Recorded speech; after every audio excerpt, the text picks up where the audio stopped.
Hallo liebe Zuschauer, Blender-Fans, Einsteiger und Experten.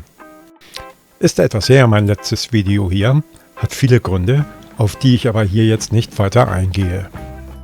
Dieses Einleitungsvideo soll ein wenig als Untermalung des heftigen Sprungs dienen, den ich in der Zwischenzeit gemacht habe. Vor allem den Sprung von Blender 3.0 zu 4.4 Beta. Aber auch den Erfahrungen, die ich inzwischen mit 3D Blender machen durfte. Gleich das folgende Video in dieser Playlist befasst sich mit dem Rendern von Animationen, das Thema, zu dem ich bislang am wenigsten hilfreiche Literatur, Statements in Foren, Videos auf YouTube, aber auch Büchern gefunden habe. Auch die Blender-eigenen Manuals bieten nur grobe Umrisse von dem, was man dazu wissen sollte, ja, muss. Und auch daraus werden eher schon routinierte Blender-User wirklich schlau. Ich habe mich ja schon zum Thema Blender-Dokumentation im Einleitungsvideo, den Link findet ihr in der Beschreibung, zu meiner Blender 3 Playlist geäußert, was auch das Wesentliche aussagt. Ich bin mittlerweile so weit, dass ich ein eigenes Projekt begonnen habe, wobei ich meine ureigene Vorgehensweise verfolge, nämlich ein Mix aus Training on the Job und Try on Error. Ich bin nun mal nicht derjenige, der erst Stunden, manchmal tagelang Literatur studiert und damit Wissen anhäuft. Ich lege lieber gleich los. Das hat Vor-, aber auch Nachteile. Ich musste an einigen Stellen mittendrin einen Schnitt machen, weil ich Wichtiges schlicht nicht wusste, teilweise nicht einmal wusste, dass ich danach fragen muss. Das hatte zur Folge, dass Schritte definitiv nicht funktionieren konnten, weil ich im Vorfeld, teilweise Wochen vorher, Fehler gemacht hatte und seien es auch nur Unterlassungen, was mich teilweise um Wochen zurückgeworfen hat.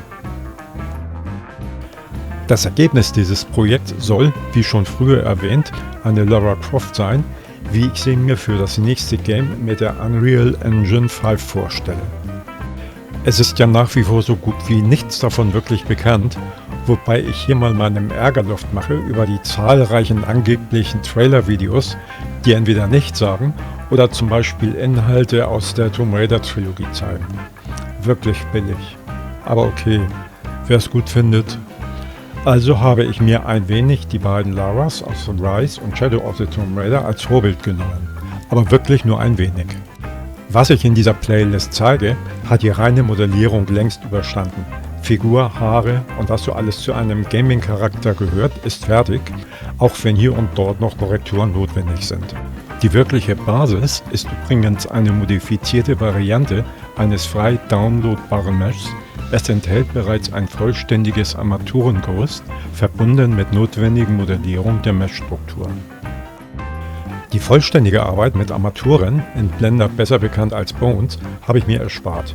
Ich weiß nach meinen Arbeiten am Gesicht des Meshes in groben Zügen inzwischen trotzdem, wie das geht. Feinheiten fehlen mir nach wie vor, aber das kommt noch, wenn es nötig wird. Soweit auch hier eine kleine Einleitung zu dieser Playlist. Das nächste Video, welches sich mit dem Thema Rendern von Animationen befassen soll, ist schon in Vorbereitung. Ich werde mich dort neben einigen Erläuterungen vor allem, wie der avisierte Titel schon sagt, den Vorgehensweisen und deren Besonderheiten mit dem Rendern von Animationen widmen, was deutlich komplexer ist als alle bisherigen Veröffentlichungen, die ich mir dazu angeschaut habe. Also, fürs Erste bis dann und wie immer, bleibt alle gesund.